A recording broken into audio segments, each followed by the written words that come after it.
I'm going to show you the original Octopus game, Karpov Kasparov, 1985 match, 16th match game. Remember, if you're not subscribed to the channel, then do click on the button below, and if you want to support the channel, then do check out the links to PayPal and patreon.com.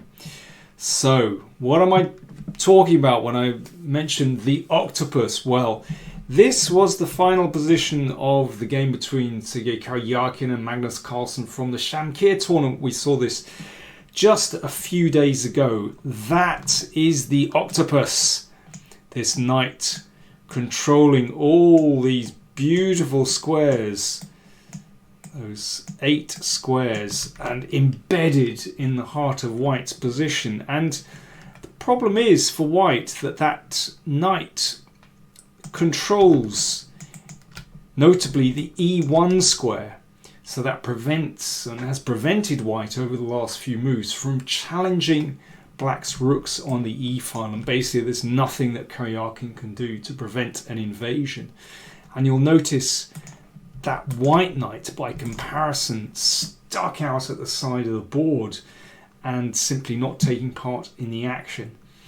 And as many of you pointed out, many of you with very good chess knowledge, good chess culture, there is an uncanny similarity between this, the position of the knights, and the 16th match game in the 1985 match between Karpov and Kasparov. So that is the game I would like to look at now.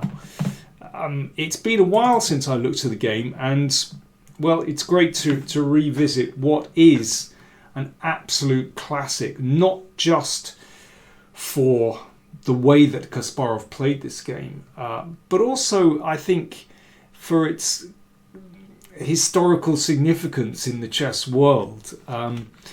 You know, it was a brilliant game, and to play it on, you know, the highest world stage is quite extraordinary. So here we go. So at the time this game was played, game 16, match scores were actually level. So it was an incredibly tense moment in the match. Game 16, and there were 24 games scheduled.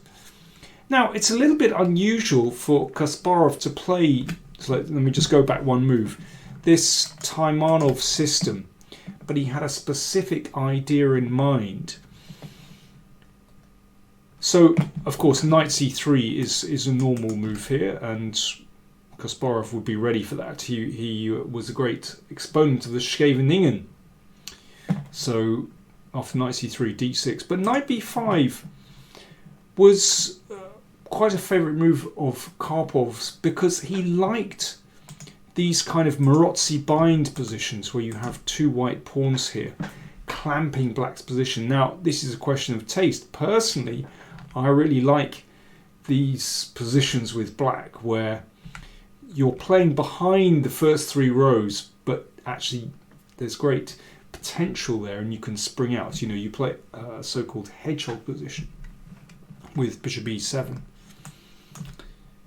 But I can understand why Kasparov was reluctant to get into these kind of positions, because Karpov really understood so well how to control Black's position here. But he had concocted, Kasparov had concocted a new idea in this position, which he actually sprung in game 12, which was to sacrifice a pawn with d5. And Kasparov, in his book, this one, I've got it beside me, Kasparov versus Karpov, 75 to 85, which goes through their first 2 matches.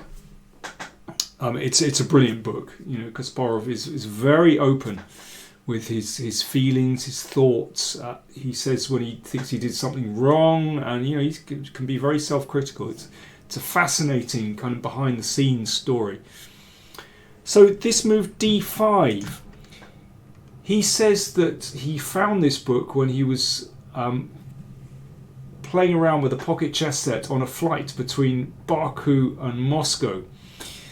That was a productive flight. I've taken the Aeroflot flight from Baku to Moscow in 1986 when I played a tournament in Baku, and I can tell you that was one of the worst flights I've ever experienced. I'm sure Gary had to make that flight very often, but I tell you, it wasn't a lot of fun.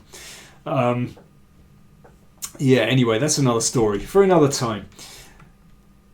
So this move, which he concocted, giving up a pawn, and the knight comes to b4. So you can see that the idea is to blow open the position and get some activity for black's pieces, particularly that knight on b4, while white's knight is very poorly placed on a3.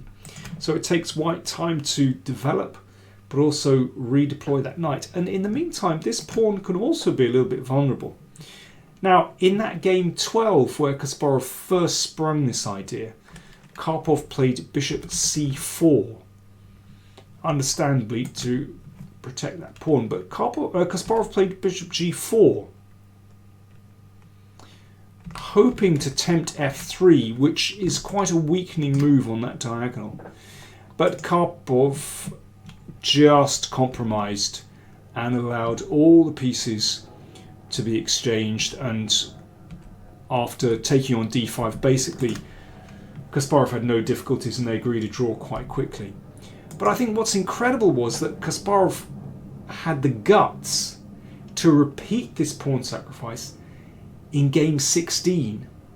So Karpov's team had a lot of time to prepare this, and they came up with bishop e2. But I think a really courageous decision from Kasparov. And here Karpov castled.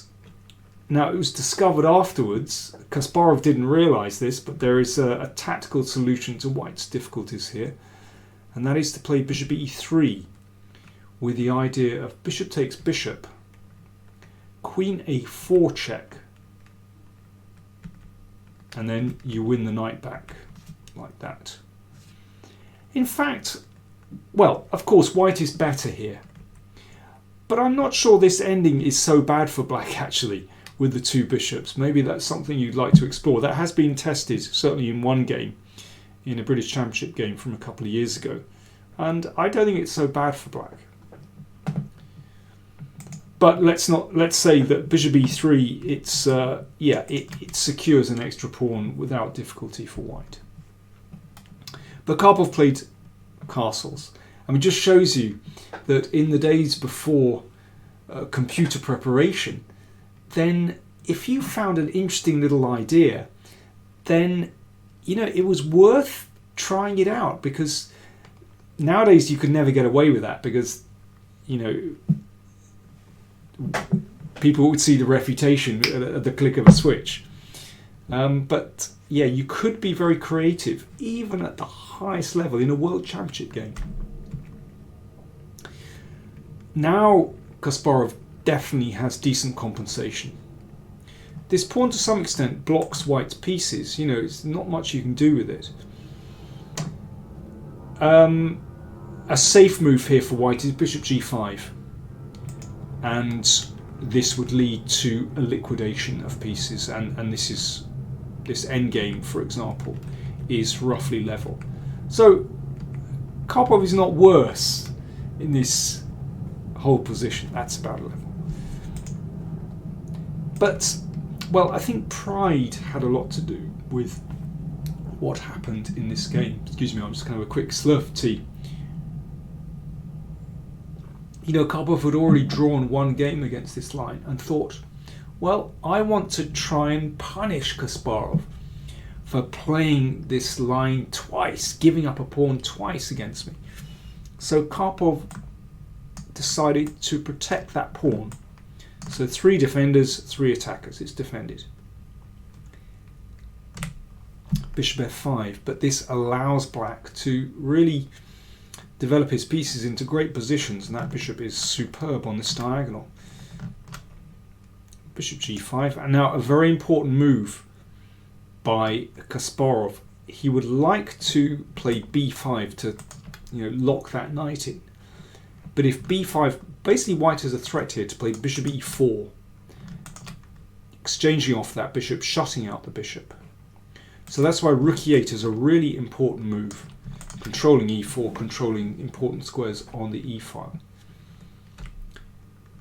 And now b5 stops the knight coming to c4.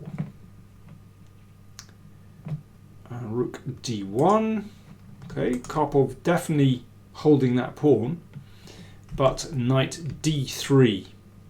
And Kasparov says in his book, a cherished leap, which I first carried out earlier on my pocket set. So he'd actually had this position, analysed this position on that Baku-Moscow flight.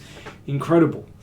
And we can see the first appearance of the Octopus, this knight that controls so many squares, in particular the crucial one, e1, preventing white from challenging black's rook on the e file.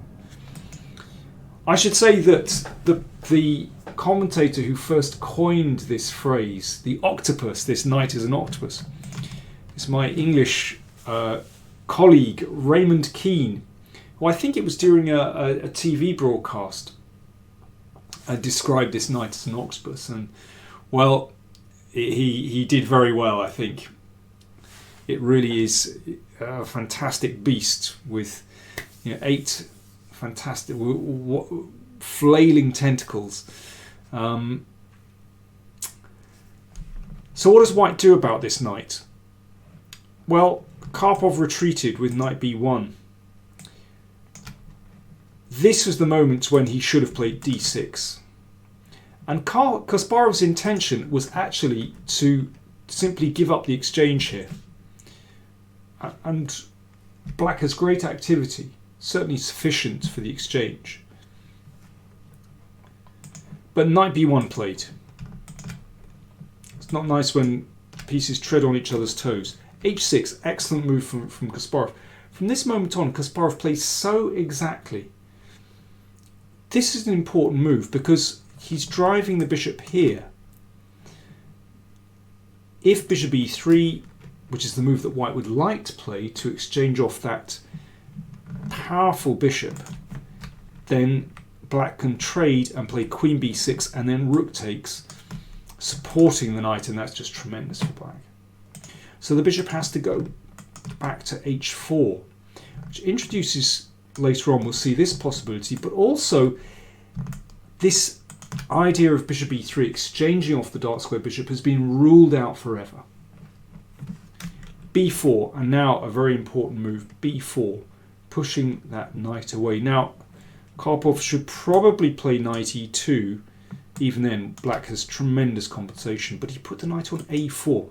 Now you must recall what happened in the Karyakin-Carlsen game, where we had exactly the same knights,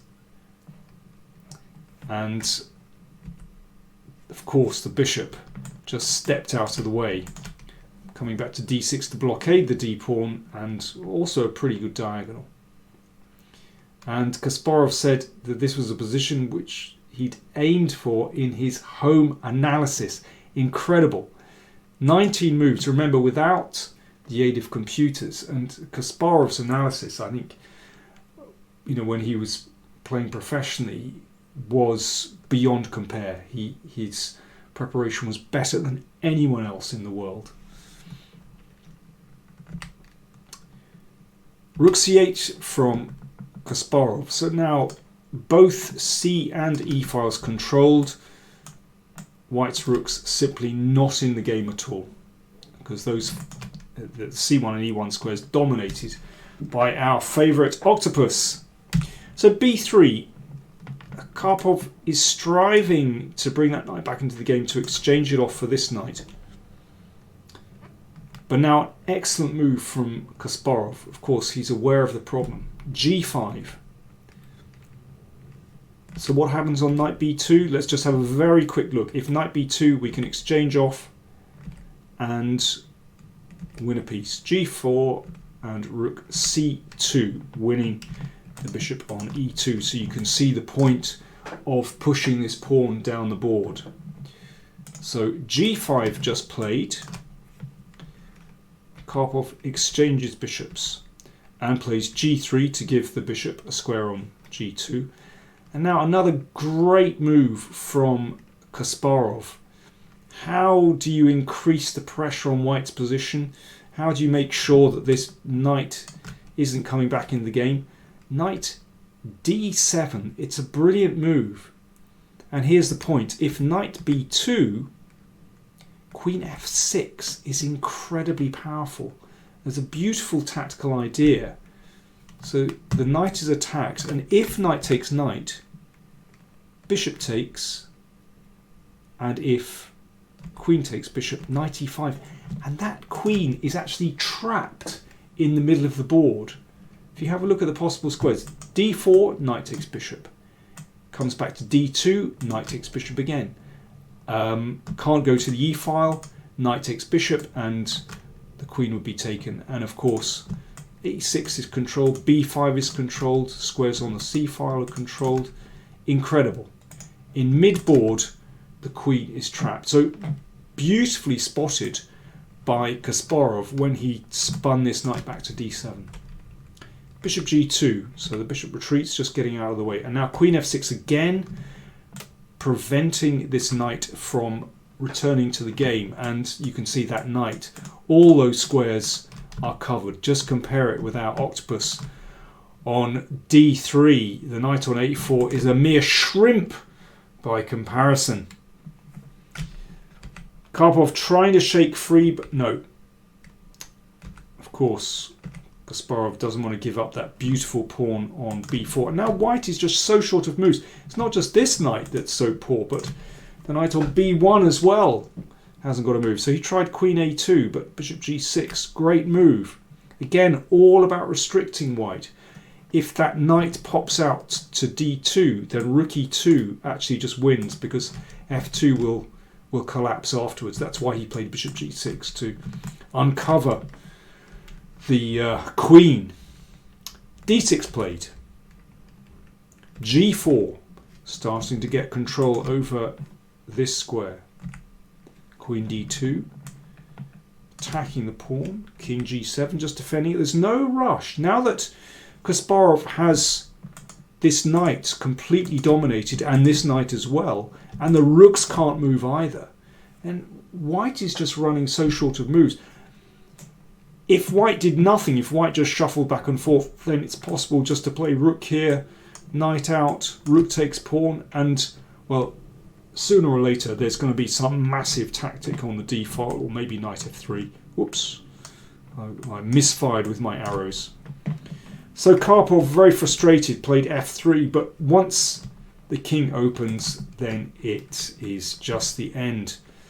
And again, Kasparov, very cool, just collecting the d pawn and now swinging the knight in to the attack. There is absolutely no defense.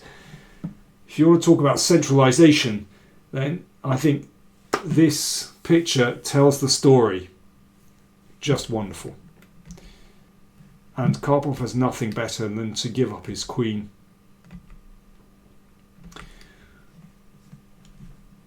Well, there are so many ways to win here, but Kasparov selects the most brutal. Queen here, and he's just playing for mate. So if rook takes, then rook takes check, and followed by picking this up. Karpov played knight b2. Finally, that knight comes back, but I'm afraid it is just too late. Kasparov could have played rook e2 here and checkmated in 2. Instead, he went for this one, which takes one move longer, and Karpov resigned. Obviously, if knight here, then here, and checkmate. That is Garry Kasparov at his absolute best. High pressure, high stakes, world championship game, and he's sacrificing a pawn and playing with such incredible energy. So that is the original Octopus game. If you know of any more Octopus games with a beautiful black knight on d3, then do let me know. I'd be very interested to hear about them. There are many. For the moment, they've slipped my mind, but this, for me, is the original and the best Octopus game. Thanks for watching.